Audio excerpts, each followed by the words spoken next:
Welcome back to the Talent Talks podcast, where this week we've got a really special episode with the CIPS CEO, Ben Farrell MBE. Ben joined CIPS last October to really drive change in the procurement profession. So we talk today around why he joined CIPS and what he sees as the opportunities and the challenges as he takes on this role in 2025 and beyond.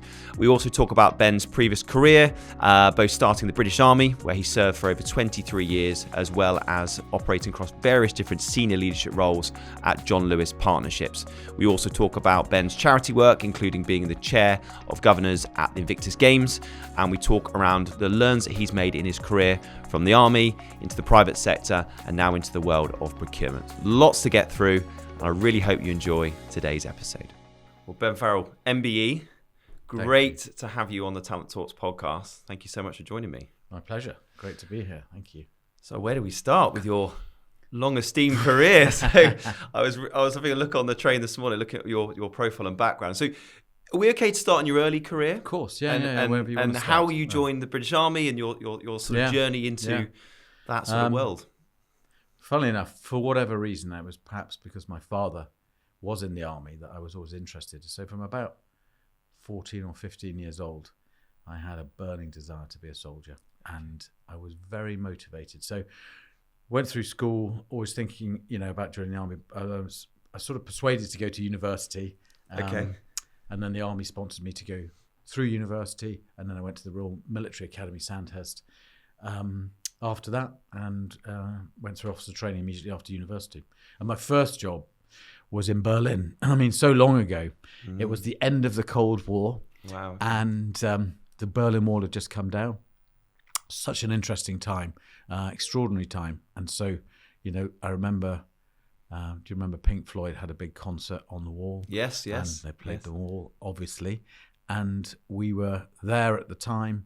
The Berlin Wall was physically being pulled apart. We've probably got some wall somewhere at home still. But that was the beginning of it all. And it was has been a fantastic experience. Yeah. That's where it all started, early days. I'm guessing for you, a lot of that sort of leadership and sort of the operational efficiency as you evolved in your career, and we'll come on to John Lewis and how your sort of career evolved, but I'm guessing you had that innate sort of, do you think it was an innate thing you had around that leadership and that passion to lead people as well? Was that from an early age and something you picked up from your father as well? I think a bit of that, and then I've progressively been a student of leadership. It really fascinates me, and so I read a lot about it, observe, listen to other perspectives on it. I learned loads in the army and lots in business in the last, 14 years or so around leadership. And I'm still a student of it and always remain a student of it. We're never going to get to a place where we can truly believe that you're somehow the finished article as a leader. But it is a subject that I've really enjoyed. We did when I remember going, Sandhurst obviously literally is probably fair to say it's a sort of crucible of leadership training globally. And when we were there, I went slightly before going to university as a sort of immersion ahead of going to university where we started. Spent a lot of time comparing and contrasting leadership styles and began to study, people who had great impact as leaders and seeing what lessons we could take from that. So that was all very, very interesting. Quite confusing sometimes because compare and contrast some of the characters, you think, wow, there's nothing in common here. But over time, you realise there is much more to that than is on the surface sometimes. So really interesting. So I've loved that. It's a subject I continue to look at. There's I don't know if you've ever come across Stan McChrystal, who's an American general. He's got a book coming out soon called On Character, all about leaders. And I'm looking forward to that coming out. There's some great American generals who have been inspiring over the last few decades when we've been involved in conflict around the world, and they've been leading a lot of that. So a relentless pursuit of excellence in that area, really. You were able to share sort of what one of your biggest learns was during your time in the army? Yeah, I think often people ask me that question, and I suppose people expect to some extent, you might talk about how armies operate or the battlefield, But the biggest thing I've taken away is about human emotion, actually. And it's a really important part of leadership. Human emotion is contagious. And obviously, people talk about the tone from the top. What I witnessed, for example, is fear. Fear is the most contagious emotion. And so, as a leader, setting the tone and having the emotion, some people talk about, the strategies and the plans. And I've come to a point of view, and maybe it's not new news, and you've heard that, culture eats strategy for breakfast and all those sorts of things, but how you behave under pressure and the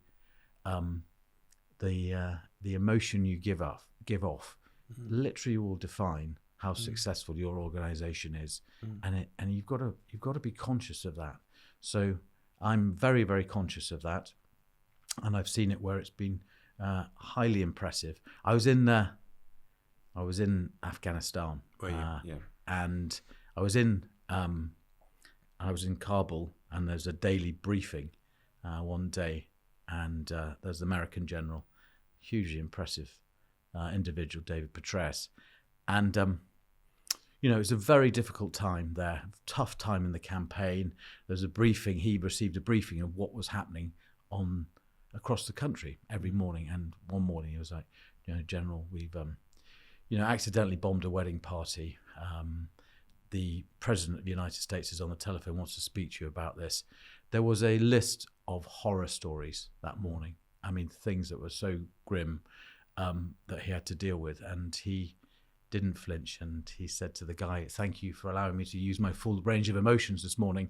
Next. And he moved on. Wow. And I thought, do you know what? He understood this. He understands that. He was super composed and really understood how his emotion would impact right the way through the task force across the whole of Afghanistan. And you see it in business, and you see how people respond to things generally. So the biggest takeaway for me is about the contagion you give off, your emotion, and how people feel about being with you. So a lot of my stuff at CIPS, really, and I totally believe in this, is about the emotional feeling of being part of it, rather than, here's the strategy. The strategy is clearly important, what we're doing, but how it feels and feeling people are, valued and we really care about them is massively important. Slightly long answer, sorry. No, it's fascinating. So in terms of just sort of reflecting back in, your time in the army, now I think you're one of the youngest to ever receive the MBE at 29 years old, I believe. So clearly you've an incredible success very quickly in a relatively short amount of time in your career. What do you take that success down to? Was that the people you were working with? Was that the leadership? Was that just, talk me through how you managed to get... Thanks a lot. I mean, it's a difficult question because it's slightly immodest. Sorry, it's probably quite a long answer maybe. No, it makes you feel uncomfortable because you've got to talk about yourself. I don't know if, I got an MBE at 29 on the back of work I'd done in Kosovo, which is fantastic, so interesting in a way. And I was immersed amongst the guerrillas, the Kosovo Liberation Army, and I made great friends there, and such an interesting time, and we were able to have a big impact. So it's a privileged position. So some of you got to attribute to luck, that you're in the right place at the right time. And I had some great career advice once upon a time, and I think it holds good at any stage. When I was a cadet at Sandhurst, I remember someone who'd been very successful in the army, and it was asked, what's your best advice in your career? And they said, march to the sound of the guns, i.e. march towards the sound of the guns, which was, a way of saying go to where the action is. And I sort of have always thought that was a brilliant mantra. And whether it's business or in a military environment, I think there's something in that. And when I was, in John Lewis, I always thought, this is an organisation, and effectively I joined when the online operation was only 7% of sales, and left when it was 70% of sales. So I was really involved in the digitization and the transformation of an organization, because that's where the action is. So I think that I've always perhaps unwittingly followed that advice, which I think is great. It's interesting and stimulating. Maybe that's what has guided me to some extent. Yeah, love that. And then let's talk about the transition then out of the army into John Lewis. What was the, because it's a really interesting move. So what was the logic for you to make that change? Yeah, To be honest, the logic was, I had a young family. Yeah. I spent some time, we won't get into the rights, necessary and wrongs of the war in Iraq, but I was there in 2003. Right. And, on a personal basis now, I think it was absolutely the wrong thing to do. We were soldiers and we had to get on with the job. And as you look back, it was extraordinary. I was, to help us prepare and what have you, I was shown all the intelligence and photographs of these weapons of mass destruction that when we got there turned out not to be true. So, that weighs heavily slightly, do you know what I mean? In the sense of you're thinking, we're doing the right thing, there is a purpose in what we're doing, and then subsequently it all falls away. So you're sort of thinking, well, okay, that's interesting. And then we went to Afghanistan, I commanded the Irish Guards. And meanwhile, my family were young. And the day we had our first battle outside Basra was my first wedding anniversary. Wow. And my daughter had been born just before we went to Iraq. So the burden on the family is just extraordinary. And my son was born a few years later, and then I was off to Afghanistan. I went to Iraq 19 times in and out over the campaign. So truthfully, it's a tough ask for your family. And also, it's been very, very interesting what I've learned subsequently. So unwittingly, I genuinely thought I'd stay in the army for a long time, but then I suppose I did 23 years, but then I started thinking about what else I might do, not really having much of an idea. Luckily, John Lewis were persuaded to let me through the door, but it was so interesting and I've learned so much. So I've had 2 great chapters so far in my professional life, and I really am excited about CIPS as a 3rd chapter. Slightly long answer to how I sort of ended up leaving, but ultimately it was about my family and about providing them with some stability. And John Lewis, obviously you had a few different roles, obviously responsibilities there. Obviously started getting, that sort of operational, I know like distribution, it was quite a varied sort of role obviously you had there. So how did you find your time there? What did you learn? What was the sort of experiences? And so really interesting. Now I started the first job I had, and I started in July 2011. I took off my uniform, put on a suit, walked through what was called Partnership House, and just thought, well, I'll just get on with this and see what happens, which I did. How was that for you? Because that's a real change, literally, in uniform and what you were doing. And but in a way, I'd worked I had some advantages from others leaving the army. I'd worked, for example, in the Ministry of Defence, which is obviously a government department, and it was a sort of military plus civil servants, and so it gave me a sense of non-military working environment, and it wasn't wholly alien. John Lewis, big corporate organisation, so I could sort of sense my way around it a little bit, and also I'd learnt a lot about people as well, and I thought that relating to people, and John Lewis is a values-based organisation as well. So there were some parallels, not immediately obvious between the army and retail, but in environment terms. And it was a really welcoming environment as well. And to their great credit, they, the day I arrived, they welcomed me. The induction was this, here's a coach, here's a mentor, and they recognised there was a transition to do, and they really helped me with that actually. And it has a long background of association with the armed forces. So it was a soft landing, really, and truth be known. And I got really lucky. The backstory of this is I went to something called the Officers Association, which is a charity for people in my position leaving the armed forces.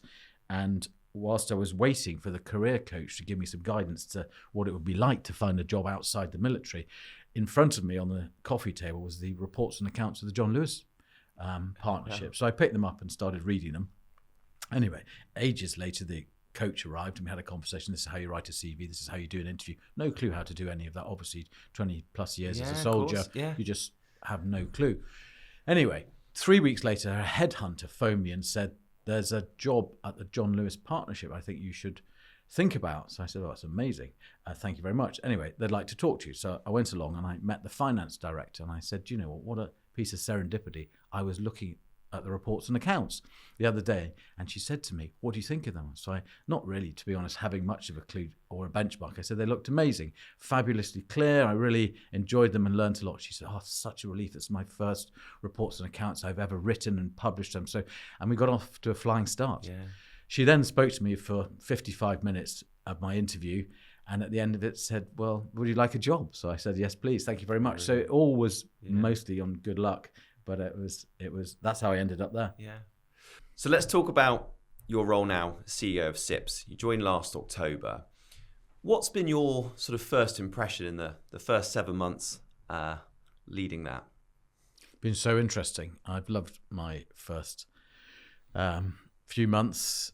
Had the opportunity to get out and about around the world. I must have met 300 plus CPOs across the globe now, interacted with many, many more. So I'm beginning to piece together a picture of what's going on professionally across procurement supply, also globally in sort of different regions, the compare and contrast developed and developing nations, which is really, really interesting. The biggest takeaway I have is I feel like CIPS is a sleeping giant, and I'm really going to wake the giant because there's a call for that. There is literally a call and a responsibility. When I think about CIPS as the global professional body responsible for the art and science of procurement and supply, we've got to do more to represent the profession as the voice of the profession. We've got to do more to join the dots together. There's real enthusiasm for us to do that, and I feel it's our responsibility to. We've got the opportunity to increasingly give people the mobility to fulfill their professional ambitions to the greatest possible extent. By that I mean no one else can give a global qualification of MCIPS. They can be a fellow of a global organisation and make them employable and contribute to the economies of different nations. You see that. It's so interesting. In New Zealand, Australia, the number of CPOs from other nations contributing there was striking as talent moves around the world, picking up skills elsewhere, going back. So that's a really healthy position to be in, I think, and it's really beneficial for lots of economies. So we've got a responsibility to do this well and set the global standard and make sure that we don't compromise on that, because that would otherwise water down what we mean. But at the same time, we've got to be a good voice for the profession and reach more people. We are in 180 or so countries already, and we're going to grow our, those are members in those countries, but we're going to grow this year our physical presence in East and West Africa, in Asia, in the Caribbean, interestingly enough. And then I'm very focused on India, where a lot of enthusiasm for CIPS. All those places I've mentioned have got huge enthusiasm. I felt alongside,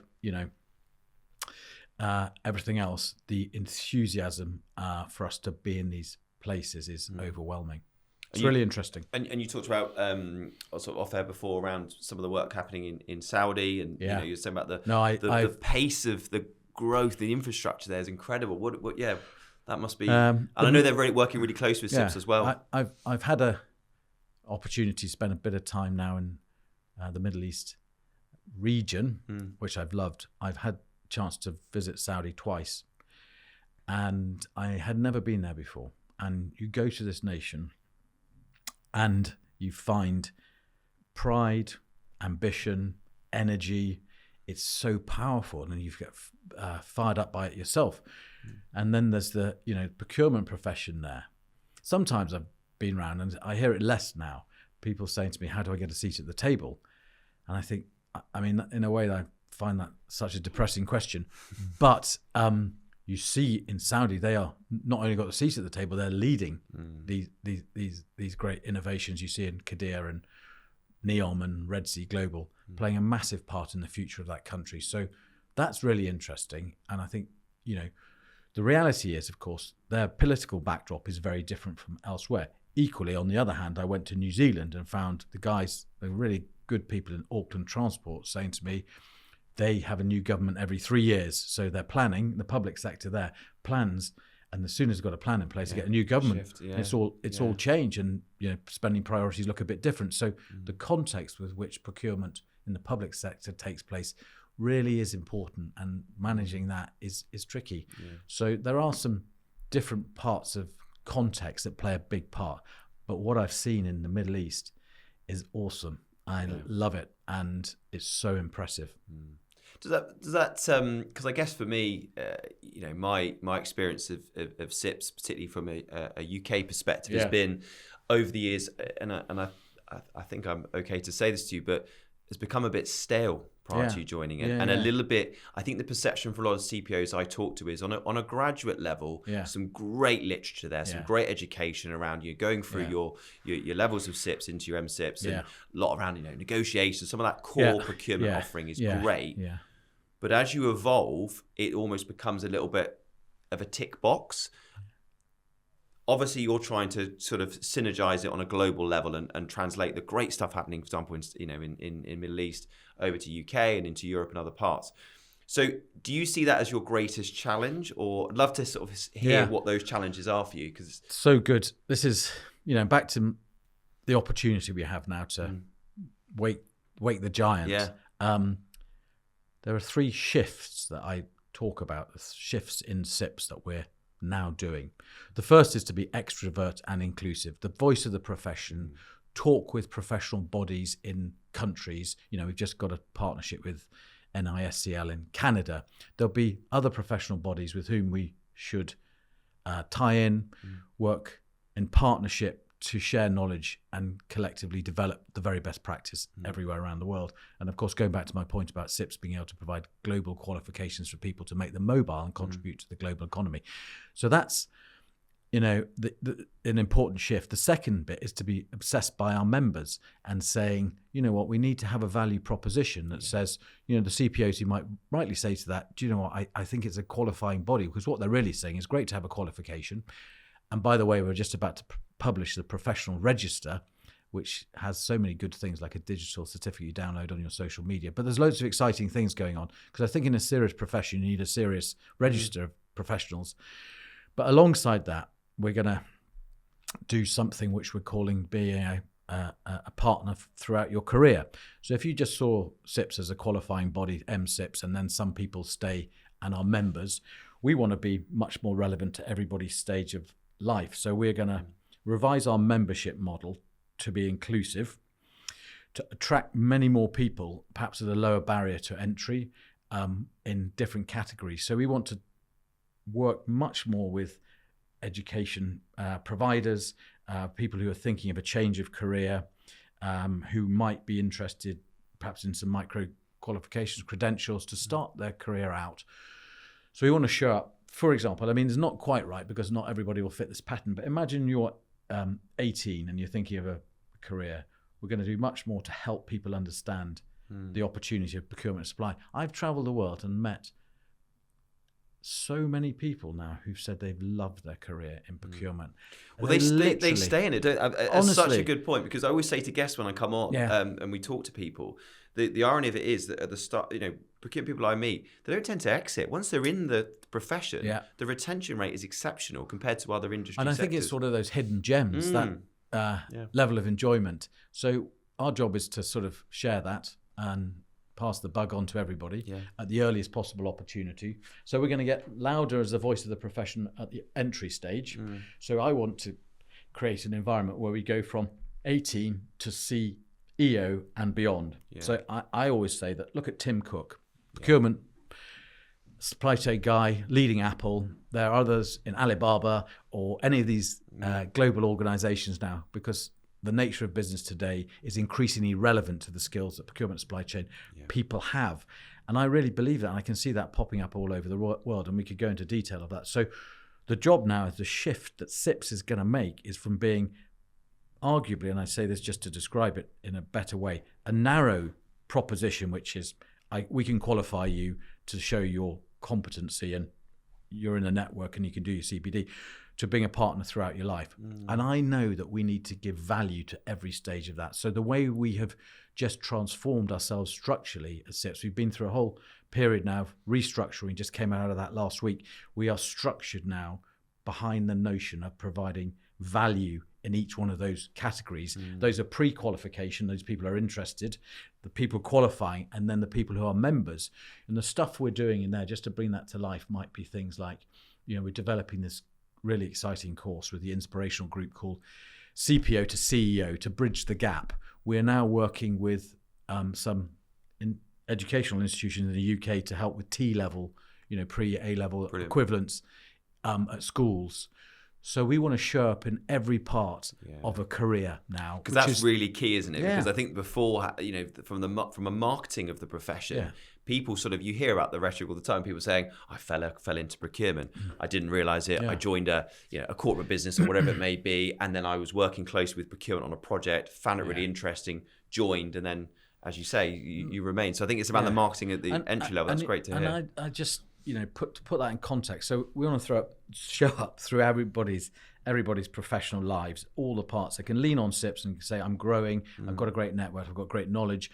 Also, we know that the advent of AI, for example, means that we need to work to think about the future, the skills we'll need in the future. So we're doing a lot of work on thinking about the skills of the future, and some of it's around EI, working, in a way that's complementary to AI, and thinking the value we're adding is at the next level on. So I don't see any of that as a threat to the procurement and supply chain profession. Actually, I think is a massive opportunity, because for me, there's a coincidence between emerging technology, what's happening around the world in terms of the interconnected nature of the world, the value people put on global sustainability, our ethical standards, and things like supplier relationship management. If you think about how businesses are increasingly enabled by other businesses, to have a sense and the breadth to understand that and bring it all together, it absolutely sits firmly in the skill set of people who have a background in procurement.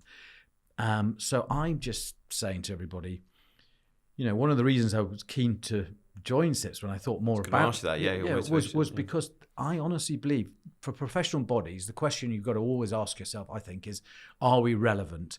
How are we relevant? And when I looked at and did the analysis, you can see that the profession of supply and procurement is growing, argue about 10% per year, and people, because that's reflecting the nature of business of today.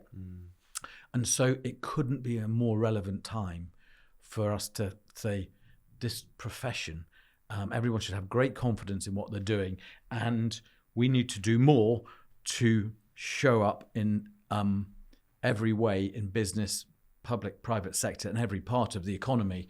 But it is so relevant to the future. I really believe that, and so it's a very exciting time. I think we're on the cusp of real recognition in terms of the value, and more procurement supply professionals leading businesses in the future. So we're going to work towards that and create the capabilities through this model that we've got of being a partner through life to increasingly enable people showing up as the leaders of business of the future. Quick break from the episode. Hope you're enjoying today's show. To keep up to date with our Talent Talks podcast episodes, don't forget to hit the subscribe button. This will help build our audience and our mission to raise the profile of procurement. I hope you enjoy the rest of the show. Was there any concerns or hesitation in taking on the role? Do you know what? I have the thing about professional bodies. Sometimes I think they can be seen as a bit dusty, relative. Do you know what I mean? But relative to business and the cutting edge of business. So I think there are reasonable observations made about professional bodies. You got to be of the moment. You've got to be relevant. So I was anxious to make sure we are. And so we've always got to. I learned one of the things I learned in retail is the day you feel that you've cracked it is the day you start to lose your momentum. There is no such thing as being satisfied. Do you know, the continuous, like a continuous improvement mindset is almost not good enough to a continuously dissatisfied mindset to say, today we're not good enough. We need to be better. You know, like the member value proposition. And, we could list out the things we'd like to do and then tomorrow go, okay, we've done those. Where else are we doing value? So it's, for me, one of the great things I've learned, I think, in my professional life is it's all about momentum. Perpetual momentum. You've got to create an organization that is in perpetual momentum. So I'm always thinking about CIPS, how we are good today, better tomorrow, moving forward every day. And so that's what that relentless energy needs to be put into it. So professional bodies, I think, because it's the notion of standards and those things are consistent, there's always a risk that you think, job done, here they are, and roll them out. And actually, that's not going to be good for the future. That is not going to be fit for the world we live in. So just got to create always an environment that's always on, always moving forward. Yeah, brilliant. Yeah. And in terms of the sort of challenges and opportunities for procurement right now, and you referenced AI then, and definitely EI bit, totally agree with that. You know, that emotional intelligence, the shift of IQ to EQ is something that's really prevalent in the procurement profession. We look at it every day and we're looking for talent, which we'll perhaps come on to in a moment. But where do you see as the greatest kind of opportunities and maybe also the challenges that the procurement profession has in the modern day? I think the opportunities is to do two things. Act in a more strategic sense. Sometimes I've traveled the world, met CPOs, and the distance between those who talk about process and those who are contributing at the business outcome strategy level is quite striking. And so I'm encouraging everybody to say, AI can take your process, sort your process out. I was in the port of Singapore, the guys there doing amazing jobs. They've got AI doing, 2,000 RFQs a year. The productivity and gains are significant. So moving away from process to strategically enabling organizations. And so the CPOs I chatted to who are saying, well, I'm working with the CEO to say, if we procured this capability in AI, for example, we're going to be this much more productive. I think those people who are contributing at the leadership and strategy level is where it genuinely at. And I saw some great examples where I saw, for example, one organization in Australia, big retailer, talked to me about when I was asking, what are you doing with AI? They say, well, we're doing this internally, but externally we're saying to our supply base, what are you doing with AI? And they're saying, well, we're improving our productivity. You say, well, that's so interesting. Therefore, your goods will cost us less. So they're driving value in a much more strategic sense and looking at opportunities that new capabilities provide. So increasingly, my view is move away from process to really creating an alignment for the business outcomes. And when I see procurement teams who are insular, it worries me. When I see procurement teams who are in the business, in the thick of it, in a sort of business partner, close to that, even driving outcomes, like I was talking about in Saudi, that is where procurement needs to be, and supply chains. Do you know, that's the opportunity. I was watching a control center in Saudi, and they had an amazing sort of live, it was the telecoms infrastructure, Saudi telecoms, and they were so on it, and they were moving the right parts around, procuring the right bits to be in the right place to keep an always-on world in Saudi Arabia. And they were literally providing the wherewithal for that business to function. So I think, honestly, it's a step change. There's a chance for the procurement profession now to be profoundly significant. And we just need to move away from thinking this is a process event. Yeah. Do you know what I mean? Because when people say process, there are some chief executives that kind of switch off and just go, procurement's there to process. Then you get that old sort of negative stereotype that procurement are there just to implement some policy and governance and stuff. Well, yeah, okay. There's a lot more to it, as you say. Yeah. Shoot me now, who says 3 bids and a buy? Do you know what I mean? It's just, let's get past all that and think about the future. So I spend a lot of time thinking about the world in 2050. This is from 9.7 billion people on the planet, up from about 8 now. The global economy about 3 times, twice or 3 times the scale. Some countries like Nigeria, just huge economies, massive populations, managing this, 65% people living in urban environments. I've been thinking a lot about the skills and expectations of society in the future, and it seems to me that they'll expect more in terms of sustainability, and expect more in ethical standards. Also, convenience is dialing up. So, supply, procurement, completely relevant to delivering that new world. So we just got to, get over any apologist nature of procurement to say, no, this is value. We are going to drive the value of the future and really double down to being confident about that. Yeah. Brilliant. So I guess thinking about people that are looking to get a career in procurement or join the profession, do you think is it still a viable path in an age where kind of automation, AI, they're kind of reshaping a lot of industry sectors? And I guess what advice would you give to someone that's maybe thinking about diving into the profession? Other than let's join it. Let me just start with some anecdotal stuff. So going around the world, as you said earlier, no one's leaving procurement. They're loving it. Literally, I'm not exaggerating. Yeah. There are people who've said to me, I love CIPS, that changed my life. The qualifications that changed their lives. So all I hear is enthusiasm and passion for what we're all doing. So amazing. We need to do better to explain what it is, because it's quite impenetrable sometimes to everybody. Sometimes even my wife says, what is CIPS and what's the procurement stuff? And do you know what I mean? So in a way, I think the language we speak needs to be more accessible sometimes. Do you think also, just on that, just to pick up on that point, if I may, do you think it's sometimes a little bit confusing, because when some people, it's referred to as purchasing, as procurement, as sourcing. I know it depends on the maturity of the function, but do you think that also is confusing with the different language used, or is that an unfair criticism of? No, I think it is it's easy to confuse all that for the the non-aficionado.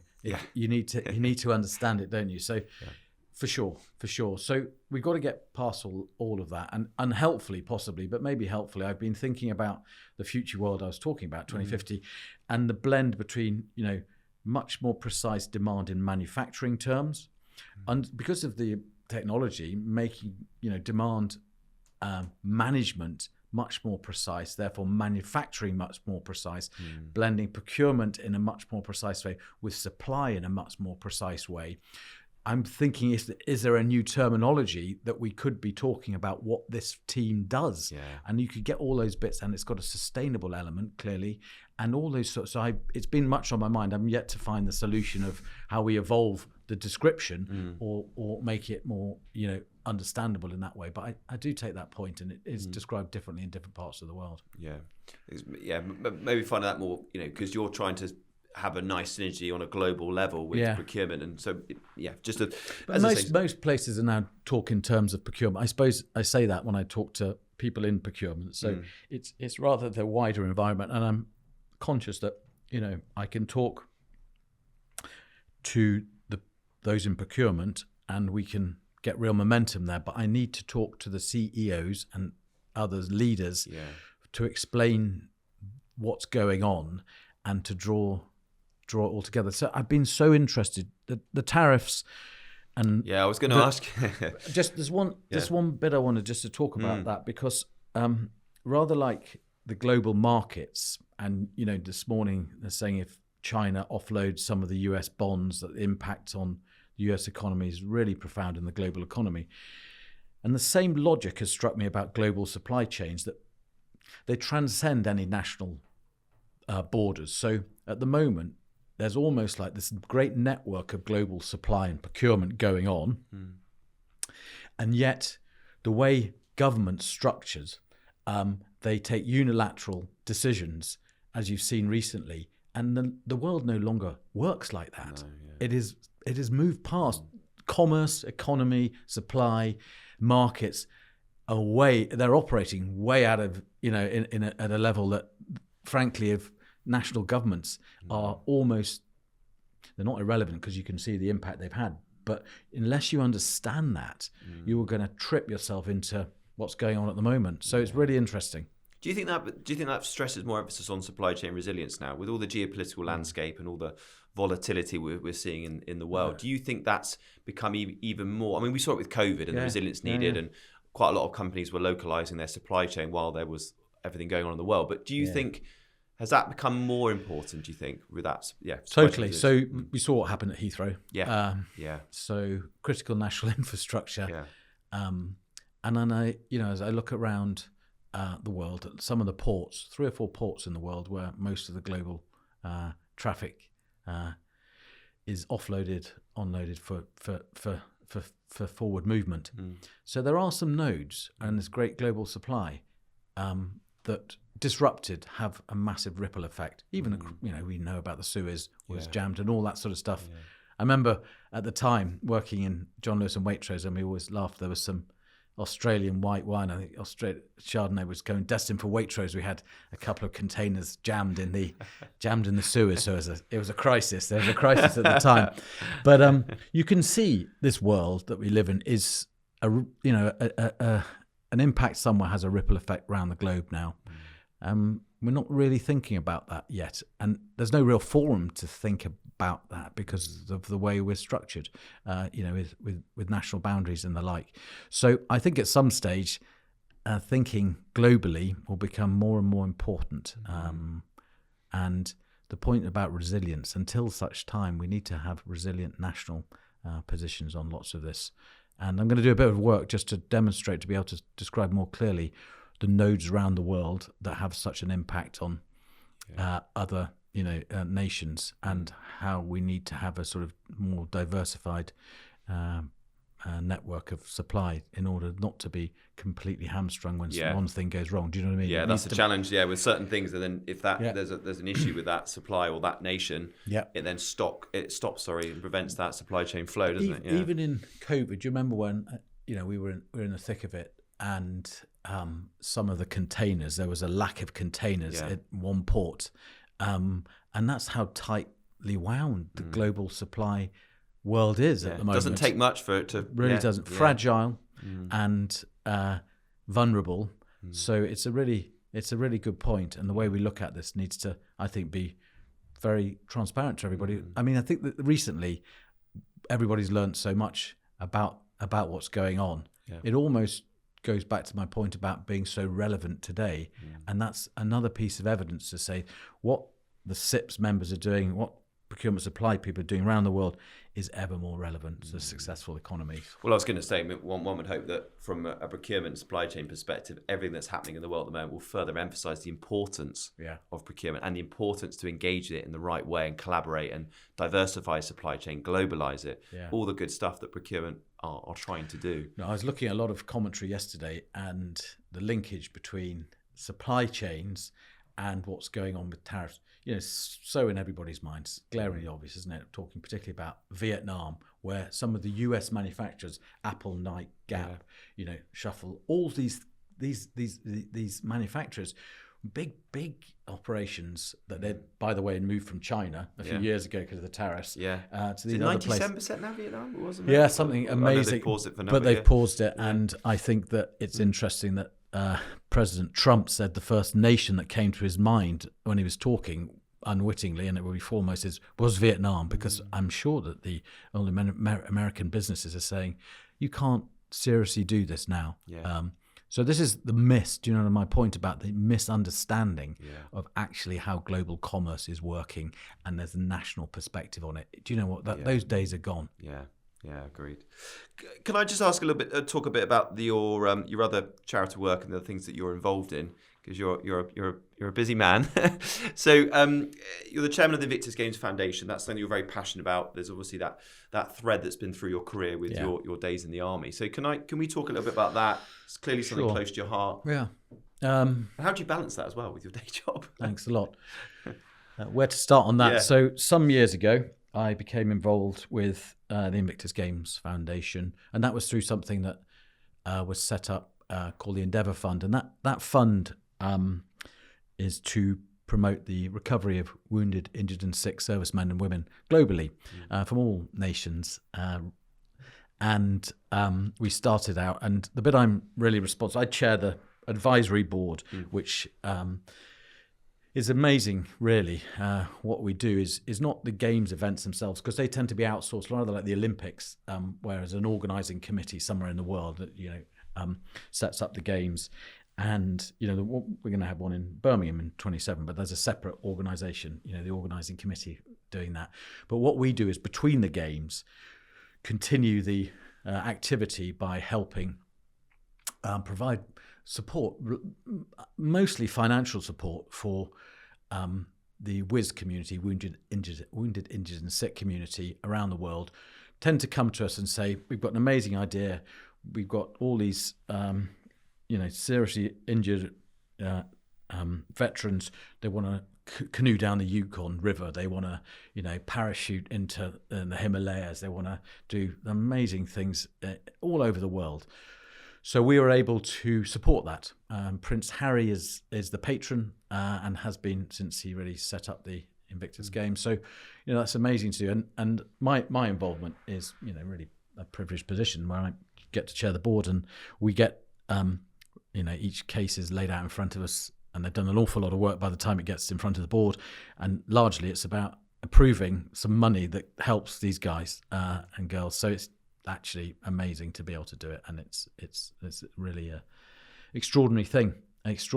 There's a real array of activity as well. Some low impact stuff. The one I love recently, there's a week's fly fishing in the Austrian Alps, which is very popular. The guys in their wheelchairs and seriously impacted individuals. And then there's much more really, really gritty physical challenges. I remember there's I don't know if you know the UTMB, there's the ultra marathon around Mont Blanc.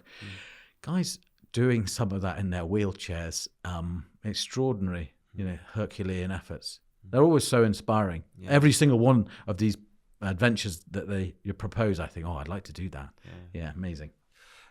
And to finish off, obviously I'm in recruitment, so always interested in talent. We've talked about a lot, some of the skill set in procurement.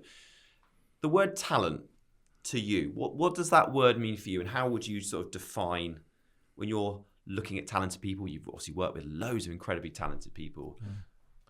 What would you define as that? I mean, the easy answer is it's an innate ability to achieve something. But in a way, I find that to some extent it's obvious and it's clearly true, but it's a bit superficial, because I've seen a lot of talent emerge in extraordinary ways, and I wholeheartedly believe that everybody has amazing things inside them, and if you can find the right part of somebody, they can do extraordinary things. So the search for talent within an individual is really, really important. Getting the right person doing the right job. I remember, I was really struck by this. So we were in Germany, just 2002. There was a soldier who I liked personally, but he was always in trouble. He was considered, to be on the fringes of acceptable behaviour for the army, and he was going to be kicked out, frankly, because obviously the army has the highest standards of behaviour and he accepts that. But then we got mobilised to go to Iraq. We went to Iraq, and this guy's an absolute lion. Do you know what I mean? And you think he is a soldier, and that is a soldier's job.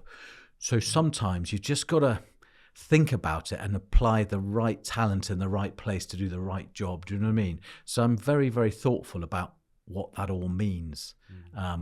And I believe there's huge potential in almost everybody, and it's finding that it really motivates me, actually. And you can see where someone thrives, don't you? The right application of an individual and the right time and the right activity, and boom, suddenly they're flourishing, and you think, where did that come from? Brilliant.